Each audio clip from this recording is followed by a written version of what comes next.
जिसका जन्म ही एक तपस्वी पिता के आंसुओं से हुआ। एक ऐसा वीर जिसके नाम से ही महारथियों के दिल काँप जाते थे, जिसके माथे पर छुपा था एक राज, एक दिव्य मणि, जो ना सिर्फ उसे असुरी और दैत्य शक्तियों से बचाती थी, बल्कि उसे अमोघ शक्तियाँ भी प्रदान करती थी। ये कहानी है अश्वत्थामा की, गुरु द्रोणाचार्य के पुत्र और महाभारत के वो अंतिम योद्धा कि जिसमें स्वयं भगवान शिव का अंश था। उसके जन्म से लेकर उसकी दिव्य शक्तियों तक, और वो भयंकर शाप जिसने उसे युगों तक धरती पर भटकने को मजबूर कर दिया। क्या है अश्वत्थामा और उसकी दिव्य शक्तियों का राज, जानेंगे आज की इस वीडियो में।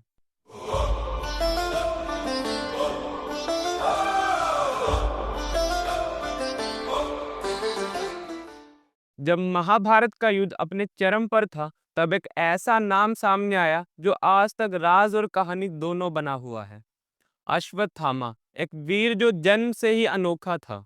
एक ऐसा योद्धा जिसका क्रोध और उसके कर्म दोनों ही इतिहास में गहरे निशान छोड़ते हैं। तो अश्वत्थामा का जन्म गुरु द्रोणाचार्य और माता कृपि के घर हुआ था। अब महाभारत के वर्णन में अश्वत्थामा का जन्म एक विशेष ध्वनि के साथ हुआ कि जब वो पहली बार रोए तो उनके रोने की आवाज किसी अश्व के समान थी। इसीलिए उनका नाम अश्वत्थामा रखा गया। पर उनके जन्म के साथ जो एक और चीज जुड़ी थी, वो थी उनके माथे पर चमकती हुई एक मणि। एक ऐसी मणि जिसे लेकर सबका यही मानना था कि ये कोई साधारण मणि नहीं है, बल्कि भगवान शिव की तीसरी आंख के समान एक बहुत ही शक्तिशाली और दिव्य मणि है, जो अश्वत्थामा की सभी दैत्य, नाग और असुरी शक्तियों से रक्षा करेगी, और इसके साथ साथ उसे अनंत शक्तियां भी प्रदान करेगी। तो अब हुआ क्या कि एक बार अश्वत्थामा श्री कृष्ण से मिलने द्वारिका जाते हैं। तो श्री कृष्ण भी उनका बड़ा आदर सम्मान करते हुए स्वागत करते हैं। लेकिन फिर कुछ समय द्वारिका में बिताने के बाद अश्वत्थामा ने उनसे अपने अजय ब्रह्मास्त्र के बदले उनका सुदर्शन चक्र लेने की इच्छा जताई। तो श्री कृष्ण ने भी कहा, ठीक है, तुम्हें मेरा जो भी अस्त्र लेना हो वो तुम उठा लो। तो अश्वत्थामा सीधा श्री कृष्ण का सुदर्शन चक्र उठाने लगते हैं, ताकि वो और भी शक्तिशाली हो सके।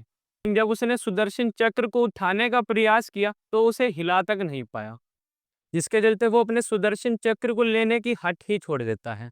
तब श्री कृष्ण ने उन्हें समझाते हुए कहा कि अतिथि की अपनी भी सीमा होती है। आप हमारे यहाँ अतिथि बनकर आए थे, उन्हें कभी वो चीज नहीं मांगनी चाहिए जो उनके सामर्थ्य के बाहर हो। इसके चलते अश्वत्थामा अपने किए पर इतना शर्मिंदा हुआ कि वो बिना कोई अस्त्र शस्त्र लिए वहां से चला गया।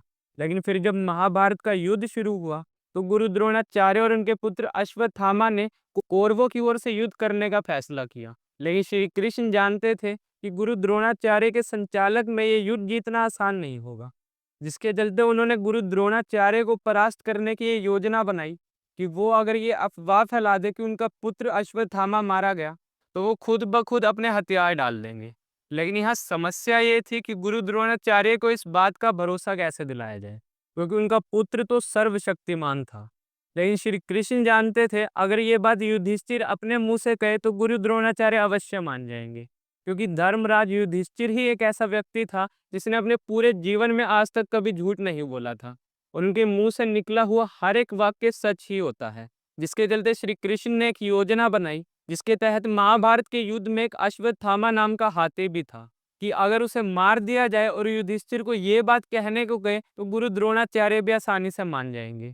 तो अब हुआ क्या कि योजना के तहत सबसे पहले भीम ने उस हाथी को मारा जिसका नाम अश्वत्थामा था, और फिर गुरु द्रोणाचार्य तक ये अफवाह फैला दी गई कि अश्वत्थामा मारा गया।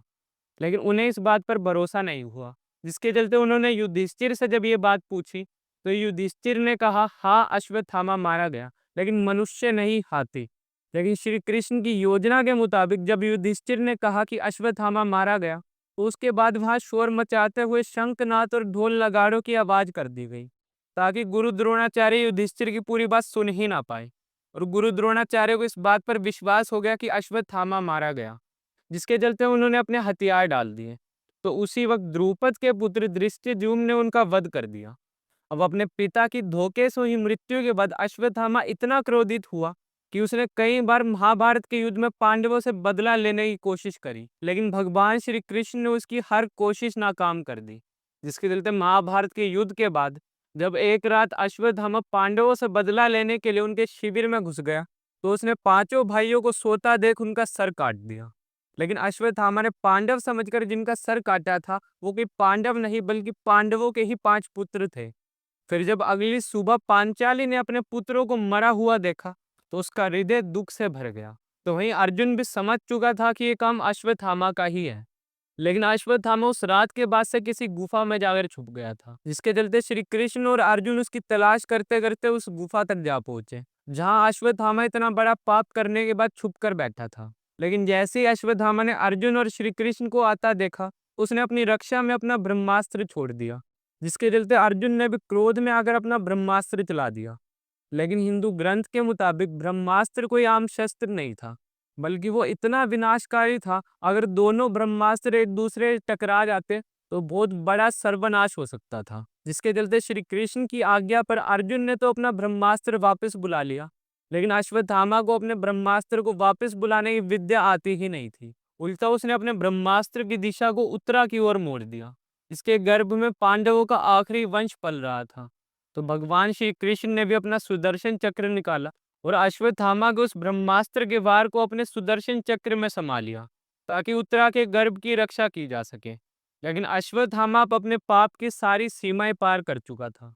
उसने पांडवों से बदला लेने के लिए उस शिशु की भी जान लेने की कोशिश करी, जो अभी तक इस धरती पर जन्मा ही नहीं था। और वो इतना बड़ा और क्रूरता भरा पाप करने के बाद भी अर्जुन और श्री कृष्ण के सामने जोर जोर से हंस रहा था, कि मानो उसे मृत्यु का कोई भय ही ना हो। इसके चलते श्री कृष्ण ने उसे अपने पापों की सजा देते हुए पहले तो उसके मस्तक से वो मणि तोड़ी, और फिर उसे शाप देते हुए कहा कि तुम्हें मृत्यु का भय नहीं है ना, तो मैं तुम्हें शाप देता हूं कि तुम अमर हो जाओ और तुम्हारे शरीर का अंग अंग गलने लगे। तुम्हारे घाव तुम्हें इतनी पीड़ा दे कि वो कभी उभर ना पाए। तुम हर पल मृत्यु के लिए तरसोगे, लेकिन तुम्हें समय के अंत तक मृत्यु प्राप्त नहीं होगी। और तुम्हारे शरीर से इतनी दुर्गंध आएगी कि तुम्हारे आसपास भी कोई नहीं भटकेगा, और तुम ऐसे ही धरती के कोने कोने में भटकते रहोगे।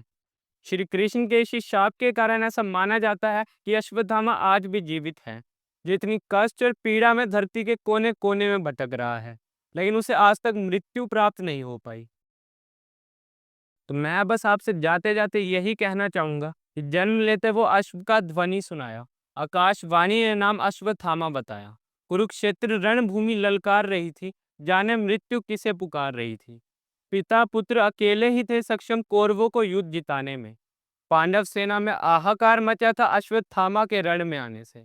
द्रोणा ने पुत्र मृत्यु का झूठ सुना, विचलित भीतर संताप भुना। तभी द्रोण पर कठोर प्रहार हुआ, मृत्यु मिली यम का आहार हुआ। पिता मृत्यु से अश्वत्थामा बौखलाया, क्रोध में नारायणी अस्त्र चलाया। इस अस्त्र का न जगत में सानी, फिर भी पांडवों ने हार ना मानी। कृष्ण ने समर्पण का सुझाव दिया, नारायणी अस्त्र से बचाव किया। पिता मृत्यु ने बुद्धि को ताप दिया, छोड़कर रण के सब नियम, सोए अर्जुन पुत्रों को मार पाप किया। फिर ना बच पाया वो कृष्ण के शाप से, 5,000 वर्ष से भटक रहे वध पाप से। इसीलिए कहा जाता है, क्रोध में लिया हुआ हर निर्णय विनाशकारी फल ही देता है। आप सभी को जय श्री कृष्ण।